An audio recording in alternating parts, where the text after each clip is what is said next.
ఇక్కడ చూడండి అసలు ఎంత బ్యూటిఫుల్ లింక్, నాలెడ్జ్, న్యూరాను, నెక్స్ట్ ఎంబాడిమెంట్ అయింది. Each particular neuron has its own corresponding chemical, This particular chemical experiences the particular neuron. This particular chemical is specifically meant to experience the particular neuron.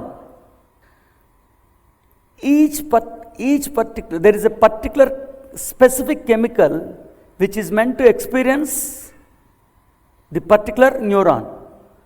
The linear order is like this, my dear child: specific knowledge, specific neuron, specific chemical. Now there is no physicality, everything is gone, because this physicality is meant for spirituality. Can you just write it down as per your convenience? నిర్దిష్టమైన జ్ఞానం కొరకే నిర్దిష్టమైన మస్తిష్క కణజాలం, నిర్దిష్టమైన జ్ఞానం కొరకే నిర్దిష్టమైన మస్తిష్క కణజాలం.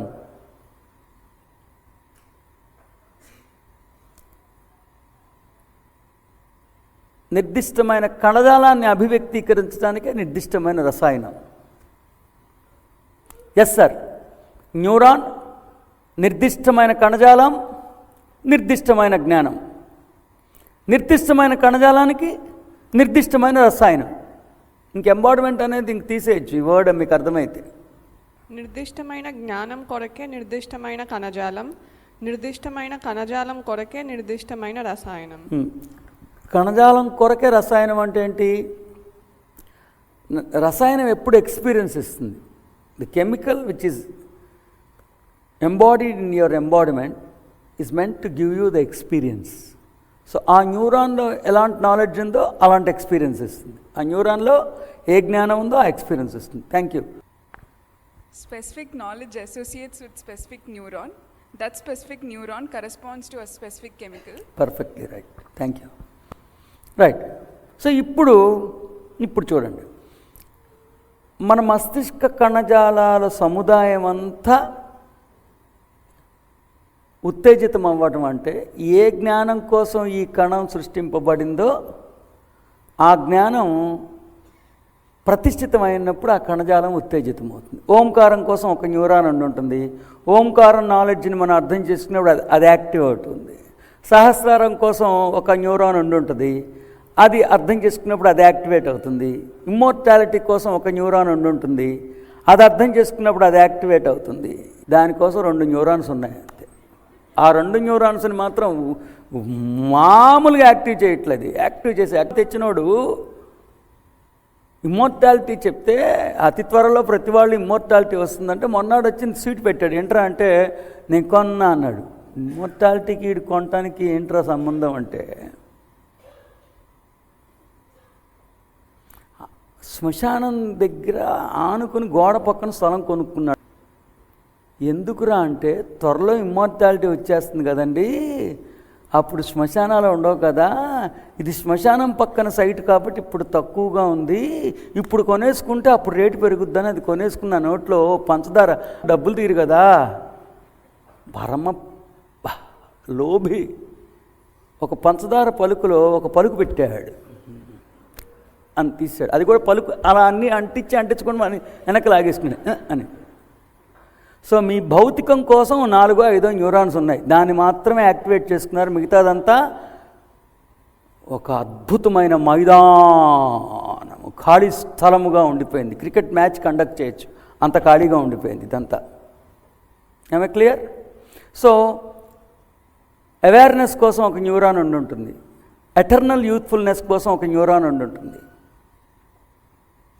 గరుడు వేగం, గరుడు వాహనం కోసం ఒక న్యూరాన్ ఉంటుంది, లోయెస్ట్ ఫ్రీక్వెన్సీ కోసం ఒక న్యూరాన్ ఉంటుంది. మా బాబు అడిగినట్టు కిందాక లేబర్ పెయిన్స్ లేకుండా ప్రసవించడం సుసాధ్యమేనని తెలియచెప్పడం కోసం, ఆ ప్రసవ వేదన లేకుండా ప్రసవించడం కోసం ఒక న్యూరాన్ ఉంటుంది. ఆల్ ఇంపాసిబుల్ని పాసిబుల్ చేయడానికి కొన్ని న్యూరాన్స్ ఉంటాయి. మొత్తం భగవంతుడు భూతలంలో అభివ్యక్తీకరించటానికి దోహదపడే ప్రతి జ్ఞానం కోసం ఒక్కొక్క న్యూరాన్ ఉంటుంది. అంటే తను ఇప్పటిదాకా ఏం సమపార్జించుకున్నాడో సమపార్జించుకున్న జ్ఞానమంతా అభివ్యక్తీకరించడానికి కావాల్సిన న్యూరాన్స్ అన్నీ ఉండుంటాయి. సో ఒక్కొక్క నాలెడ్జ్ మనం ఇన్కార్పొరేట్ చేసుకుంటున్నప్పుడు, అడాప్ట్ చేసుకుంటున్నప్పుడు ఆ పర్టికులర్ న్యూరాన్ యాక్టివేట్ అవుతుంది.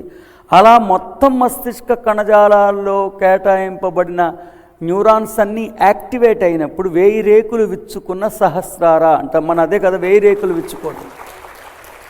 ఆ 1000 రేకులు విచ్చుకోవడం అంటే అదే. ఆ మొత్తం న్యూరాన్స్ అన్నీ యాక్టివేట్ అయినప్పుడు ఇమ్మోర్టాలిటీ వస్తుంది. So నాలెడ్జే immortality. సుజ్ఞాన సముపార్జన యొక్క శుభకృతి యొక్క ఫలశ్రుతి అమరత్వం. అదే ప్రణితదత్తుల గురుదేవ జయోస్తు. చక్రవర్తి గురుదేవ. చక్రవర్తి కొంచెం మైక్ దూరం పెట్టుకో. Yes sir, what is the difference between energy and quantum field of energy sir? So I would like to clarify. So what is the difference between energy and quantum field of energy? శక్తికి, శుద్ధ శక్తి స్వరూపానికి quantum field. Quantum అంటే ఇంత considerable amount of energy అని. ఆ రెండింటికి పెద్ద difference ఏం లేదు. Energy, quantum field of energy, మొత్తం ఎనర్జీలో ఒక పర్టికులర్ ఏరియా ఆఫ్ ఎనర్జీ. ఈ క్వాంటమ్, ఈ మొత్తం ఎనర్జీ, ఈ పర్టికులర్ క్వాంటమ్ ఎక్కువ శాతం. క్వాంటమ్ అంటే ఒక పర్టికులర్ ఎనర్జీ, ఇంత ఎనర్జీ, ఇంత శక్తి. Quantum particular energy, particular field of energy. శక్తి ఇంత శక్తి, అంతే తప్పితే ఆ రెండింటికి పెద్ద తేడా ఏం లేదు. పాలు, గిద్దెడి పాలు, కొంత పాలు, అది. That's it. అర్థమైందమ్మా Chakravarthi? Clear sir, clear sir. Clear. Thank you. Claps మర్చిపోదు. నెక్స్ట్ క్వశ్చన్స్ ఏమైనా ఉన్నాయా? ప్రణితదత్తుల గురుగారు, నా పేరు రమేష్ అండి. ఇప్పుడు సెలబ్రేషన్ అయిన ముందు ఒక ఎక్స్పీరియన్స్ అయిందన్నమాట. అంటే అదేంటంటే మా మిస్సెస్ పడుకుందనమాట అండి. పడుకున్న తర్వాత అప్పుడే భోజనం చేసి పడుకుంది. మళ్ళీ ఒక 1 year తర్వాత నాకు మళ్ళీ ఆకలేస్తుంది అన్నది.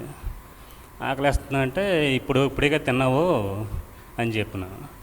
ఏముందంటే నాకు ఇప్పుడు చికెన్ కావాలన్న. రాత్రి 10 అంత అవుతుంది అన్నమాట. ఏం లేదు, నేను రేపు తీసుకొచ్చి ఇస్తానులే అని చెప్పాను.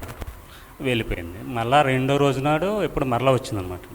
మరలా చికెన్ కావాలని తీసుకొచ్చి, అలా ఏంటి అలా ఇలా చికెన్ ఉడుతుంది అంటే ఇప్పుడే కదా భోజనం చేస్తుంది మరలా అడుగుతుంది ఏంటి అనుకున్నాను. తర్వాత అలాగే ఒక 3 months జరిగిందనమాట అండి. రావడం అడగడం, అసలు నువ్వు ఎవరో ఏంటి అని అడిగితే తను ఇలా చనిపోయాను, ఎవరు? చనిపోయాను నేను, నాకు అప్పుడు ఏంటంటే ఆ కోరిక అలా ఉండిపోయింది చికెన్ తినాలని వస్తే అని అడిగింది అనమాట అండి. ఏం పేరంటే నా పేరు జయ అని చెప్పింది అనమాట. ఏ ఊరంటే ఊరు చెప్పింది. అసలు ఎందుకు చనిపోయావు అంటే నేను ఒక ఆయన్ని ఇలాగ లవ్ చేశాను, మా నాన్న నాకు చేయను అన్నారు, అందుకని నేను చనిపోయాను, ఊరేసుకుని చనిపోయాను అని చెప్పింది. అతను ఎవరు అంటే మా బావ అని చెప్పింది అనమాట. అలా ప్రతిరోజు నేను వచ్చినప్పుడల్లా నేను క్వశ్చన్ అడుగుతూ ఉండేవాడిని. తనకి చికెన్ కావాలంటే చికెన్ తెచ్చిచ్చేవాడిని. ఆ టయానికి మా మార్పులు చూసేవాడిని అనమాట మన మిస్సెస్లో. కొన్ని మార్పులు వచ్చాయి అనమాట అండి. అంటే తన మాట్లాడే విధానం మారిపోయేది, అన్నీ ఉండేది. అలా గమనించేవాడిని అనమాట. అలాగా మన సెలబ్రేషన్కి వచ్చినప్పుడు మన కొమరపాలెం మనకి పెట్టాం కదా సార్, క్లాసులు పెట్టారు కదా సార్. అప్పుడు నేను ఆమెకి చెప్పాను అనమాట, ఇలాగ నువ్వు ఏమి తెలియకుండా నువ్వు చనిపోయావు, నువ్వు కనుక ఏంటంటే నువ్వు ఒకవేళ తెలుసుకుంటానంటే కనుక ఇలాగ మా గురువుగారు ఉన్నారు, ఒకవేళ రాగలవంటే వస్తానని చెప్పింది. ఆ కొమరపాలెం రోజు క్లాస్కి వచ్చిందంటండి. వస్తే తనకి ఏం అర్థం కాలేదు, నాకు వచ్చాను కానీ అన్నది. ఆ తర్వాత మళ్ళీ వచ్చినప్పుడు మళ్ళీ అడిగాను అనమాట. అడిగితే ఆమె చెప్పింది, నేను క్రిస్టియన్, నేను చర్చికి వెళ్ళేదాన్ని నేను అని చెప్పింది. అలా వచ్చినప్పుడల్లా మరి నువ్వు వచ్చినప్పుడు నేను ఎలా గుర్తించాలని ఒకసారి అడిగాను అనమాట. అంటే సంక్రాంతి ముందు అనమాట అండి, లాస్ట్ ఇయర్ సంక్రాంతి ముందు అడిగితే నేను వచ్చినప్పుడు ఏదన్నా చిన్నది పడేస్తాను ఆ సౌండ్గా నేను వచ్చినట్టు లెక్క అన్నది. అంటే ఇవన్నీ మాట్లాడాను, అసలు అది నిజమా కాదా అసలు. ఫస్ట్లో ఏమనుకున్నానంటే మా మిస్సెస్ ఒకవేళ ఏమన్నా నా ఆడించడం కోసమో ఎందుకో ఇలా చేస్తుందేమో అనుకున్నాను. అది నాకేం అర్థం కాలేదు కదండి.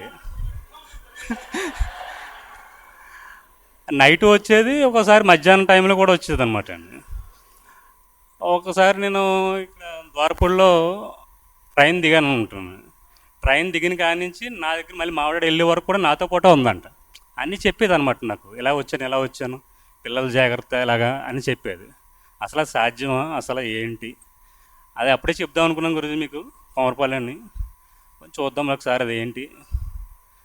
ఇప్పుడు రావట్లేదు సార్, వచ్చే ఒక మళ్ళీ 6 months అయింది మరలా వచ్చి. మొత్తం అన్నీ చెప్తుంది అనమాట. అడిగి నేను ప్రతి క్వశ్చన్ అలా అడుగుతూ ఉంటాను. ఫస్ట్లో భయపడ్డాను కానీ తర్వాత భయపడలేదు, ప్రతిదీ అడిగేవాడిని. అసలు మనలో ఏమన్నా మార్పు రావడం కోసం అలా జరుగుతుందా, అసలు ఏంటి, అటువంటి వాళ్ళకి మనం ఏ విధంగా జ్ఞానాన్ని అందించగలం. 6 months అయింది గురించి, మళ్ళీ రాలేదు. సంక్రాంతికి అందమంటే ఇంక మళ్ళీ రాను నేను ఇంకో అన్నది. ఎందుకంటే ఇంకా నేను అలా తిరుగుతున్నాను అంతే అతని కోసం, అతను ఎక్కడ కనపడతలేదు అన్నది. అతనితో వచ్చేటప్పటికి ఇక్కడ లక్ష్మీనరసాపురం అని చెప్పిందండి. అయింది ఇక్కడ లక్ష్మీనరసాపురం ఉంటుంది మన పక్కన ఊరు. ఆమె వచ్చేటప్పటికి కాండ్రేగలని మన మామిడి పక్కన అన్నమాట. అందరి ఇలా చెప్పేది. క్వశ్చన్ క్లియర్గానే అడిగారు కాబట్టి నేను రిపీట్ చేయట్లేదు. ఇది ఫస్ట్ దీని ఆన్సర్ చెప్పే ముందు రకరకాల మానసిక స్థితుల్లో ఇక్కడ ఉంటారు. అందరూ ఒకే రకమైన మానసిక స్థైర్యంలో ఉండరు. ఎవ్వరూ ఇది కంగారు పడిపోయే విషయం అని అనుకోవద్దు. అదేదో భయభ్రాంతులు అయిపోయే విషయం కానే కాదు. దాని గురించి తెలియకపోతే భయభ్రాంతులు అయ్యే విషయం, కానీ తెలిస్తే అది చాలా చిన్న విషయం. అది పాప ఆ అమ్మాయి జయ అనే అమ్మాయి ఇందాక ఈయన చెప్తున్నప్పుడు ఈయన గుర్తురాట్లా, ఈయన మిస్సెస్ గుర్తురావట్లా, అతను బతుకున్న అతను వాళ్ళ బావ గుర్తురాట్లా. బావా రావా అనే అమ్మాయి పిలిపే నాకు అనిపిస్తా ఉంది. ఇక్కడ విక్టిమ్ ఎవరు? ఆ అమ్మాయి. అక్కడ ఆ అమ్మాయి అలా వ్యవహరించటానికి బావా అని తనకు అనిపించినా అది యాక్చువల్గా అది కాదు. సుజ్ఞానాన్ని తెలుసుకుని బావని ప్రేమించాలనుకుని బావని ప్రేమించకుండా ఒకవేళ మనం మరణించినా అలా రాము, అలా ఉండాల్సిన అవసరం ఉండదు. అక్కడ ప్రధానమైన కారణం జ్ఞానరాహిత్యం, సత్యశూన్యత. అక్కడ ప్రధానమైన కారణం జ్ఞానరాహిత్యం, సత్యశూన్యత. దీన్ని బేస్ చేసుకుని మీరు మళ్ళీ ఏంటంటే భయపడిపోయి ఊహల్లోకి వెళ్ళిపోయి కంగారు పడిపోయి అలా ఏమీ అవ్వాల్సిన అవసరం లేదు. మీకు అలా ఎవరైనా వచ్చినప్పుడు మీకు అడ్డంగా నేను నుంచుంటా, గుర్తుపెట్టుకోండి. అసలు ముందు ఆ కలత తీసేయండి. ఫస్ట్ హాయిగా నేర్చుకుందాం, సరదాగా బ్రహ్మాండం వెనుకొస్తున్నది, బ్రహ్మాండమైన ఎక్స్పీరియన్స్. ఫస్ట్ సమాధానం అది యథార్థమే, నిజమే.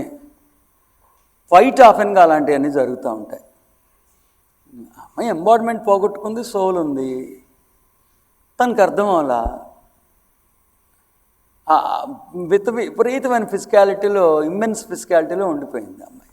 అంతకన్నా ఏమి లేదు అమ్మాయికి. తర్వాత బలవంతంగా కోరికని సప్రెస్ చేసుకుంటే దాని యొక్క ఫలశ్రుతి అది. ఆ అమ్మాయి బావ కోసం చచ్చిపోయింది, బావర్జీ బిర్యానీ తింటా ఉంది. బావను వదిలేసింది, బిర్యానీని పట్టుకుంది. సో ఇప్పుడు నీవు సప్రెషన్ ఏంటంటే అక్కడ నా ఉద్దేశం క్రిస్టియానిటీలో అది లేకపోయినా ఎక్కడొక్కడ ఈ అమ్మాయి బలవంతంగా మాంసం మానేసి ఉంటుంది. చర్చిలో చెప్పుండ్రు, చర్చికి వెళ్తూ పైపించి మళ్ళీ ధ్యాన సంస్థ కూడా వెళ్ళిందేమో, అక్కడ చికెన్ మానేసి ఉంటుంది. ఆవిడ బతుకున్నప్పుడే చికెన్ తినుంటే ఈ గోలంతా ఉండేదే కాదు. ఇది ప్రతిదానికి వర్తిస్తుంది. ఎలా అంటే మీరు ఏదైనా చేయండి, మంచివాళ్ళుగా ఉండండి. భయపడి మంచివాళ్ళు అవ్వటమో, భయపడి చికెన్ మానేయటమో, భయపడి ఏదైనా మానేయటం వల్ల జరిగే దుష్పరిణామము. నిజంగా అమ్మాయి బావ కోసమే చచ్చిపోతే ఎతకాల్సింది బావ కోసం కదా, చికెన్ ఎందుకు? ఆ అమ్మాయికి వాళ్ళ బావది చికెన్ షాప్ అయి ఉంటాం. మరి అమ్మాయికి బావ మీద ప్రేమ, చికెన్ మీద వ్యామోహం. సో అక్కడ ఏంటంటే మనం అర్థం చేసుకోవాల్సింది, మన ఇష్టాన్ని బలవంతంగా సప్రెస్ చేసుకుంటే దేహం పడిపోయిన తర్వాత కూడా అవాంఛ కొనసాగుతూ ఉంటుంది అనేది ఫస్ట్ తెలుసుకోగలగాలి. తర్వాత ఆ అమ్మాయికి మీరు కొంచెం జ్ఞానం టీచ్ చేస్తాం. చికెన్ తింటున్నప్పుడే మీరు చక్కటి జ్ఞానం కూడా, ఇటు చికెన్ చెప్పండి, అటు నా క్యాసెట్ పెట్టండి. ఫస్ట్ టైమే అర్థం కాకపోవచ్చు, కానీ మనుషులకైతే 7-8 సార్లు వింటే కానీ అర్థం అవ్వదు. కానీ దేహంలో లేని ప్రేతాత్మలకి చాలా తొందరగానే అర్థమవుతుంది. ఎందుకంటే నేను చాలామంది ఒక ఇంచుమించు 1 to 1.5 year ఫుల్ టైం నేను వీళ్ళనే ట్రీట్ చేశాను. ఫుల్ టైం నా పని ఎక్కువగా 9-10 మందిని ట్రీట్ చేశాను. ఒక అమ్మాయికి పెళ్లి చేసుకుంది, ఏదో ఇబ్బంది వచ్చింది, భర్త మహాలోభి, పరమలోభి. ఆ పంచదార పలుకుని రోడ్డుకి ఒకటి నాయకి మళ్ళీ లోపల పెట్టేసుకున్నాడు, మొత్తం అమ్మనీడాడు. పరమలోభి. వాడు ఏం చేశాడంటే పెళ్ళైన కొత్తల్లోనే ఈ అమ్మాయి పుట్టింటికి వచ్చినప్పుడు ఫోన్ చేసి ఊరేసుకుని చచ్చిపోయాడు. ఆ లాస్ట్ మాట ఏంటంటే, వెంటనే నేను పోయాను అనగా నువ్వు సెల్ కట్టే, మళ్ళీ బిల్ పడిపోద్ది అనవసరంగా అని చెప్పి చచ్చిపోయాడు. పరమలోభి. ఆడేం చేశాడు, చచ్చిపోయిన తర్వాత ఈ అమ్మాయి శరీరంలోకి వచ్చి పొయ్యలిగి రాగానే ఈ అమ్మాయి ఏం చేస్తుంది, వాళ్ళ అమ్మని అత్తయ్య అని పిలుస్తుంది, వాళ్ళ నాన్నేమో మామయ్య. అదే సిగ్నల్ అనమాట, ఏమో టింగ్ అని శబ్దంలాగా. కానీ అసలు ఈయనకి ఒకసారి జయధ్వానాలు తెలియజేయండి. ఆయన ఎంత సైంటిఫికల్గా వ్యవహరించారో సార్ మీరు, చాలా చాలా చాలా బాగా హ్యాండిల్ చేశారు ఆ విషయాన్ని. చాలా బాగుంది, చక్కగా. సో అట్లాగా ఆ అమ్మాయి ఏం చేసేదంటే పొయ్యి వెలిగించడం, దాని మీద పెనం పెట్టట్లే, చేయి పెడుతుంది, మొత్తం కాలిపోతుంది. బీరువాని ఎలా అంటే వచ్చేస్తుంది, బీరువా ఇంత పెద్ద బీరువా లాగుతాం, వందరగా పడేయటం. ఒక టైం చెప్పి ఆ టైంకి నేను తీసుకెళ్ళిపోతాను, మన ఇద్దరం పైన కింద వదిలేయటం ఎందుకు, పైన తీసుకెళ్ళటం ఎందుకు, అదేదో కింద తగలడచ్చు కదా, పైకి తీసుకెళ్తానంటాడు. ఆ నాన్నగారు ఒకసారి వచ్చి చెప్పారు, ఇట్లా ఆయన ఎవరో నాకు పరిచయం లేదు, మా ఆఫీస్ అక్కడే కదా, చెప్తే ఇట్లాగా 10,000-20,000 తీసుకొచ్చాడు ఆయన. నాకేం అక్కర్లేదు సార్, నేను చేస్తానని చెప్పి వాళ్ళ ఇంటికి తీసుకెళ్ళారు. నేను వెళ్ళాను, నాకు కూడా జ్ఞానం తెలుసు కానీ ఈ అనుభవం లేదు. వెళ్ళి ఇట్లా కూర్చోబెట్టి ఆయన వెళ్ళిపోయాడు. ఇటు చూసేటప్పటికి ఆ అమ్మాయి నేనే, ఇంకెవరు లేరు గదిలో. ఇట్లా చూస్తూ ఉంది. నాకు తొలి దెయ్యం ఫస్ట్ ములాఖాత్ దెయ్యంతో నాకు. The very first time. ఏమన్నా నేను సీనియర్ భూత వైద్యుడిని కాదు కదా. నాకు అప్పటికి తెలిసిన జ్ఞానం ఏంటంటే జుట్టు విరబూసుకుంటే ఈ కాటుకి ఇక్కడ మామూలుగా పెట్టుకుంటే మనిషి కిందకి దించితే దెయ్యం. నాకు అదొకటే తెలుసు. రారా అని చూస్తా ఉంది. నాకు ఇంకా భయం వేసేసి హలో జంప్, అసలు ఆ ఏరియాలో నేను వెళ్ళిపోయా. వెంటనే పరుగు వెళ్ళిపోయా. ఇక నెమ్మదిగా అమ్మాయిని ట్రీట్ చేయటం మొదలుపెట్టా. అతని పేరు భాస్కర్, అమ్మాయి పేరు పాప ఇంక ప్రస్తావించడం ఎందుకు కానీ అతని పేరైతే భాస్కర్. భాస్కర్ని నేను సేవ్ చేయాలని అనుకున్నాను. ఇప్పుడు తను జయాన్ని సేవ్ చేయాలని నాకు అనిపిస్తాను. జయాన్ని సేవ్ చేయడానికి ప్రయత్నిస్తాను నాకు తెలిసిన జ్ఞానంతో. ఒకవేళ అమ్మాయి ఉంటే వెళ్ళిపోయి ఉంటే పర్వాలేదు. భాస్కర్ మీద విపరీతం అమ్మాయి చెయ్యి కాలిపోయింది అవన్నీ నాకు గుర్తురాట్లా. నేను అన్నాను వీటికైతే నేను డబ్బులు తీసుకోనండి అని చెప్పి వెంటనే ఇచ్చేసేసి నేను ఇంక భాస్కర్ని ట్రీట్ చేయటం మొదలుపెట్టాను. వాళ్ళు ఏమన్నా ఫోన్ చేయాలంటే అతను వచ్చి రాజ్కుమార్కి చేసేవాళ్ళు. రాజ్కుమార్ నాకు చెప్పారు. లాస్ట్లో మా బీభత్సం చేసేది. నేను కరెక్ట్గా గేట్ దగ్గరికి, లోటస్ టవర్స్ గేట్ దగ్గరికి వెళ్ళాను అనుకో, వెంటనే ఫైట్, సైలెంట్ అంతేనా.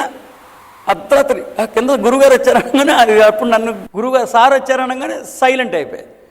ఒక ట్యూన్ అయిపోయాం ఇద్దరు, భాస్కర్ నేను. నెమ్మదిగా భాస్కర్కి టీచ్ చేశాను. చాలా ఫాస్ట్గా తను నేర్చుకున్నాడు. హాగే వెళ్ళిపోయాడు. అప్పుడు నేను ఒక సత్యాన్ని గ్రహించాను. మనుషులకు చెప్పడం కన్నా దెయ్యాలకు చెప్పడం బెటర్ అనేది నాకు. తర్వాత నెమ్మదిగా ఇక్కడ రాయవరం వచ్చినప్పుడు ఒకళ్ళు వచ్చారు. వాళ్ళు ఎవరు భలే అందంగా ఉంది ఆ పాప. ఎంటర్ అయింది, లోపలికి వచ్చి ఏంటే వచ్చామని అడిగితే పెళ్ళికి వెళ్ళాను, అమ్మాయి బాగుంది వచ్చాను అంటుంది. అమ్మ పెళ్ళికి వెళ్తే పెళ్ళి చూసుకుని వెళ్ళాలి కానీ బాగుంటే లోపలికి వెళ్ళిపోవడం ఏంటని చెప్పి మొత్తానికి తనని ట్రీట్ చేశాను. ఒక క్రిస్టియన్ ఫాదర్ వాళ్ళ పాప వైజాగ్లో అమ్మాయిలోకి వచ్చేస్తే వాళ్ళు తీసుకొచ్చారు. తన్ని ట్రీట్ చేశా. నెమ్మదిగా తెలియటం, ఒక్కొక్కళ్ళు తేవటం రావటంతో ఒకసారి నేను పొద్దున్నే మా ఆఫీస్ కారు వేసుకెళ్ళి క్యాబిన్లో కారు దిగి టక్ చేసుకుని నీట్గా వెళ్ళి కూర్చున్నా.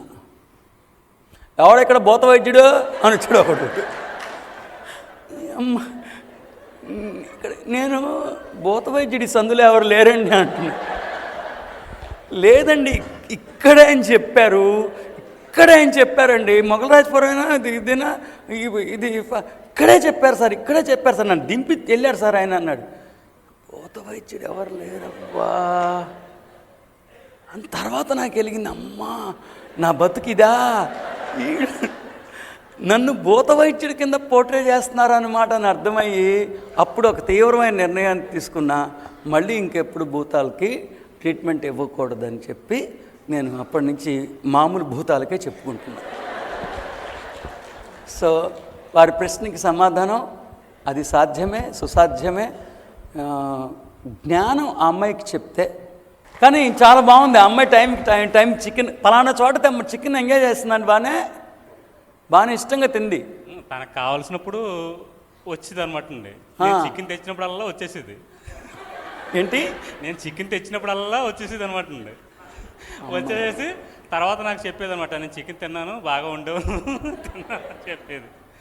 Great sir, please clap for him. ఆవిర్భావమైంది అప్పుడే నేను కుప్పకూలిపోవడం కూడా జరిగింది ఈ గ్రంథం రాస్తున్నప్పుడుగా. ఇప్పటిదాకా కనీసం ఎవరు ఆ ఊహను కూడా ఊహించుకోలేకపోయారు. ఎంతమంది భాష్యకర్తలు వచ్చినా తమ భాష్య గ్రంథాలలో